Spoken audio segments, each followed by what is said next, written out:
With just 3 races left until the chase, every driver arrives here feeling the pressure in their chests, knowing this 3/4 mile bull ring can make or break an entire season. This track in Virginia is a paradox. It's small but sprawling with strategy, slow on paper but vicious in reality. Its long corners demand patience, and its tight exits punish anyone who dares to get greedy.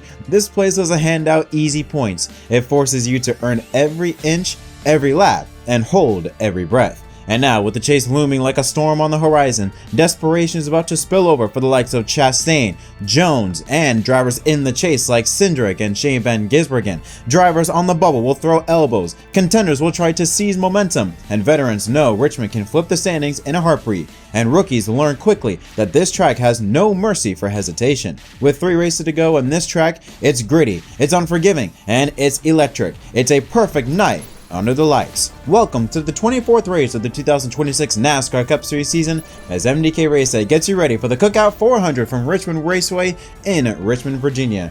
Now, we do have some scattered showers that are expected throughout the night, but everything should be in the clear. Temperature going to be in the low 70s, 60% chance of rain, but again, we should not have any delays for the race here tonight. That's scheduled for 7:10 p.m. Eastern Time on the USA Network. And welcome everyone back to episode of MDK RaceDay. My name is Jet. Hope you're having a wonderful day as we get ready for the third to last race of the regular season and our first Saturday night race, I think, this year as we get ready to go racing here at Richmond. Now, last Sunday at Iowa, Ty Gibbs, who was originally we thought to have somewhat of a good season, has now emerged to become a championship contender, jumps up 3 positions to now take on the second spot ahead of his teammate Denny Hamlin with his win at Iowa. Or I should say 2 positions to now, like I said, jump behind his teammate Denny Hamlin. Blaney remains 3rd, and Tyler Reddick with his last place finish, 36 points place finish after wrecking on lap 4 at Iowa, falls to 4th, minus 120. Those 4 drivers are still the only ones that are currently clinched in the chase. However, we could have, depending on this night goes, we could have a 5th driver lock themselves in, that being Chase Briscoe. He just needs about 33 points if he wants to lock himself into the chase. He sits in the 5th position. Christopher Bell, once again, finishing in the 2nd position. 7 times he has finished 2nd this season. He jumps up 4 spots, the biggest mover, to now 6th in the standings, minus 264. 7th, 8th, and 9th, just a few points between those drivers, and Elliott, Hocevar, and Buescher. Kyle Larson falls 2 spots to 10th for the defending series champion, with teammate William Byron right behind and Daniel Suarez in 12th. Now to the next space, drivers that are on the hot seat. Plus 89 for Joe Logano, pretty comfortable position. Not so comfortable for Bubba Wallace. Only 68 points he is above the gut line within a race. Shane Van Gisbergen in 15th, plus 47. With Austin Cindric at plus 29 ahead of Ryan Preece. Ross Chastain with his top 10 finish jumps up 3 spots I should say, to minus 47. Keselowski remains in 19th. Eric Jones falls 2 spots to 20th, with Michael McDowell, AJ Allmendinger, and Todd Gilliland minus 105 points below the cut line. Busch, official beer of NASCAR and proud sponsor of the Busch Light Polo Award, given to the fastest driver at each NASCAR Cup Series event. Busch Light congratulates Ryan Preece for the 2nd week in a row. He is on the pole for his 15th career Cup Series pole, and his 402nd career start is his 4th pole of 2026, which ties the drivers of Denny Hamlin and Tyler Reddick, and it's his 2nd pole here at Richmond with a speed of 134.191 miles an hour. Since 2020, Busch Beer has invested more than $50 million in being a premier sponsor of the NASCAR Cup Series. So let's take a look at the starting lineup for the 2026 Cookout 400 from the Richmond Raceway. Alongside Ryan Blaney is sitting the number 19 Toyota of Chase Briscoe. And how about Row 2? Josh Berry once again backing up with back-to-back great qualifying runs. He was outside his last week's winner, Ty Gibbs, in the 54. Row 3 has William Byron trying to shake off what has been an awful summer stretch. Had a top 10 finish last weekend at Iowa, try to continue on the momentum. Who's outside is Ryan Preece trying to build some momentum to get back into the chase fight, sits in the 6th position. Row 4 is Bubba Wallace. It's been a while since we've seen him on this first page, starting in the 7th position. Who's outside is his Toyota driver teammate, Christopher Bell, in the 20 car, trying to get a win in the column. 7 second place finishes in 2026, with 4 drivers, Brad Keselowski in the 6th car and Joe Logano in the 22, rounding out the top 10. Row 6, back-to-back races once again for Connor Zilch, another great qualifying run for him. To his outside is another great qualifying run for Jarno Nemechek in the 42. Row 7 has Chase Elliott in this 9 car, and to his outside is Richmond native, 5-time Richmond winner Denny Hamlin in the 11 car. Row 8 has AJ Allmendinger in 16, and the driver that everybody's looking at that has won the last 2 fall races, Austin Dillon in the 3 car, starts in the 16th position. Row 9 has Riley Herbst in the 35, to his outside is Ross Chastain in the 1. And right at the top 20 is Chris Buescher, who has won here a couple of years ago, and Daniel Suarez rounds out the top 20. A shocking qualifying result for Carson Hocevar, who qualifies in 22nd. To his inside is Eric Jones. Row 12 has Austin Cindric and Zane Smith.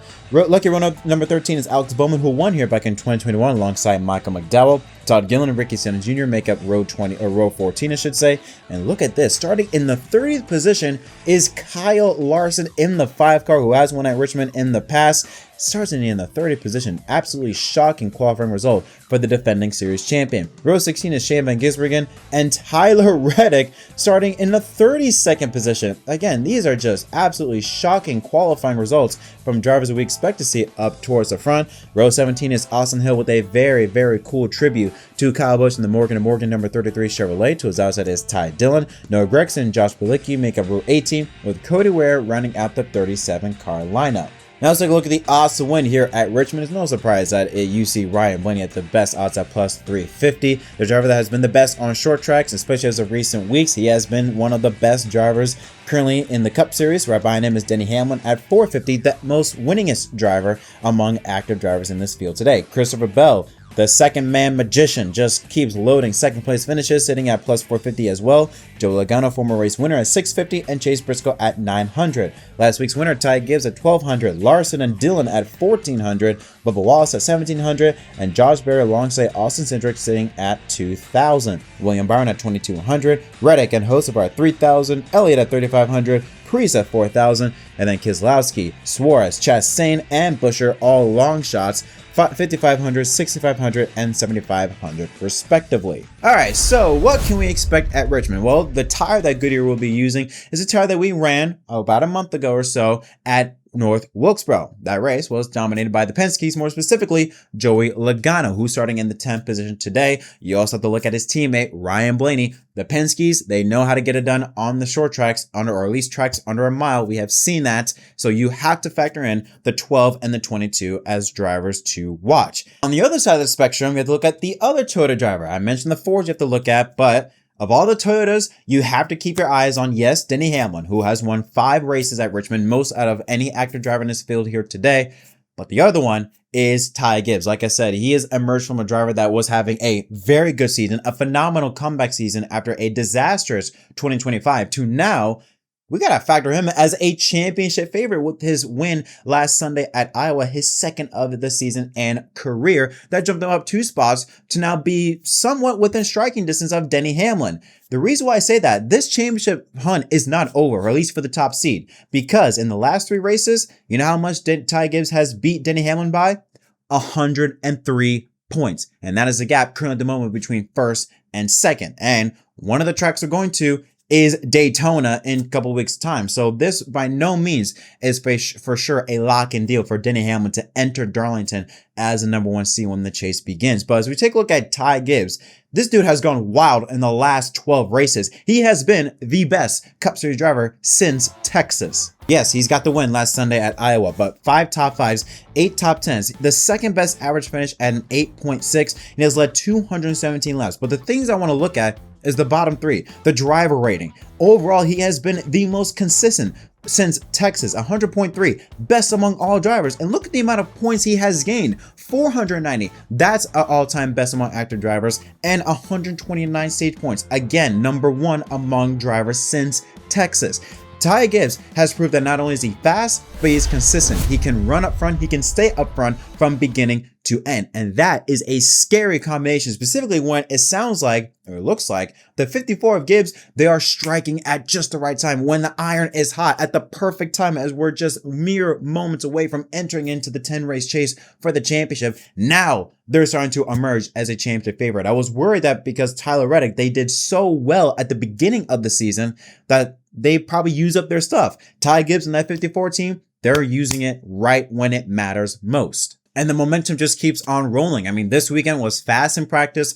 He starts 4th. Denny Hamlin, he's a bit farther back in the 14th position. It's going to be very interesting to see how much Ty Gibbs can gain on Denny Hamlin, because right now the momentum is on the 54 side. But of course, the driver that we are all looking at is the driver of the 3-car, Austin Dillon, who for some reason, when it comes to Richmond, that 3-car and him specifically, they just turn into prime Dale Earnhardt. You cannot count out the 3-car. Yes, is it rare that he can go 3 in a row today? Yes. Is it impossible? No. He has won the last 2 races, but this is the furthest he has started in this race compared to his last 2 wins. 2024, he started in 6th. In 2025, he started 11th. Today, he's starting in the 16th position, so a bit further back than what he ran in his previous 2 runs. But again, Richmond is all about the long runs. I mean, we saw Austin Dillon really strike most, be at his best during a long green flag run, and I expect no difference here tonight. I think we're going to get a lot of long green flag runs. Strategy is going to get it into play. Preserving your tires with Goodyear bringing a much softer tire. I think it can play once again into the 3's hands if they play their cards right. But they're going to have some stiff competition with the likes of Ty Gibbs, of Denny Hamlin, and you got to look at the Fords of Logano and Blaney. In terms of maybe look at some of the bubble drivers, Ryan Preece starting in the 6th position. He can have a really good run here today. Brad Keselowski, a former race winner here, starts in the 9th position. A great opportunity for him to earn some stage points. He's within that 50-mark gap below the cut line to get himself back into the chase, trying to overtake the driver that replaced him back in 2022, I believe, in Austin Cindric. Out of the Chevy camp, I do worry a little bit. Maybe William Byron, because he did finish strong. He's got a top 10 finish last Sunday at Iowa, Richmond, kind of similar in terms of length and how they drive. So maybe that can translate into this race here tonight, and Byron can have another good solid run to kind of stay in and get back into the top 10 maybe. But he's really the only driver. Kyle Larson starting in the 30th position. This season has just been extremely unusual for how we're used to seeing Kyle Larson perform. Starting back there, can he get his way back up and get some stage points to get back into the top 10? Possibly, but it's going to be very tough to do. And so far, I didn't really see that much. He was not bad, but I wasn't all that impressed with Larson in practice. You got to look at maybe Chase Elliott. Chase Elliott just have been having an extremely inconsistent season. In a time and era now where it's all about consistency, he's been everything but consistent. There's just a lot of question marks with the top Chevy camp of Hendrick Motorsports, and even, I would argue, the second best Chevy team in Spire. I mean, Spire also, the last couple weeks, they've been extremely off. Last Sunday at Iowa, nowhere to be found. I think the best driver was Daniel Suarez, but even Daniel Suarez was like outside the top 15. And this Sunday or tonight here at Richmond, they're both all starting outside the top 20, with the exception of Daniel Suarez, who starts just inside in 20th. But still, the point remains the same, that the Chevy camp specifically, the drivers that we kind of expect to be strong, your Larsons, your Byrons, your Elliots, your hosts of ours, they're nowhere to be found. And it looks like this could be a Ford versus Toyota situation where we're kind of used to seeing that anybody that would step up Toyota has been Chevrolet. And this could be a change of pace.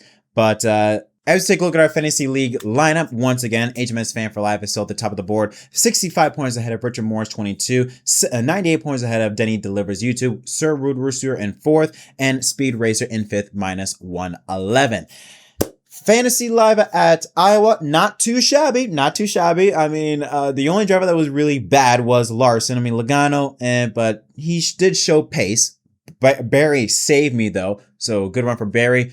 I'm going to keep Barry, and I'm going to move him from my garage. I'm moving him up to my starting lineup. This is the first time I'm going to have Barry in my starting lineup. I got Blaney. I got Logano. I got Wallace. I got Bubba Wallace. I like what I'm seeing from him in practice, and the fact that he's starting up front, so he's going to have a much better situation to start off with instead of always starting in the back like how he has ran the last few weeks. He's starting up front. He knows how to run well at Richmond, so I got him in my starting. Of course, like I said, I got Josh Berry, a track similar to Iowa. Berry, I think, can perform well here today or tonight, and Christopher Bell, because more likely he's going to finish second, so at least I get some good points there. And I do have Austin Dillon in my garage, because while I'm not confident that he's going to win 3 in a row, you never know. He could still pull off a very good run. But the driver that I have winning this race, it's going to be a Toyota driver, but it's not going to be Ty Gibbs, and I don't think Austin Dillon is going to win. This guy has finished second 7 times, but not going to happen for an 8th time. He's going to get that one more position, and he's going to get it. Christopher Bell is going to get his first win of 2026. It has to happen. When you've been so close so many times, eventually you're going to break through. He's right now having a 2004 Casey Kane season, and he's finally going to break through. I have Christopher Bell winning tonight here at Richmond, but that's what I think. What do you think? Let me know in the comment section down below. What do you think is going to happen in this race, and who do you think is going to win? As always, don't forget to leave a like and subscribe for more content. Until next time, my name is Jeff from MDK. Thank you so much for watching. See y'all next time.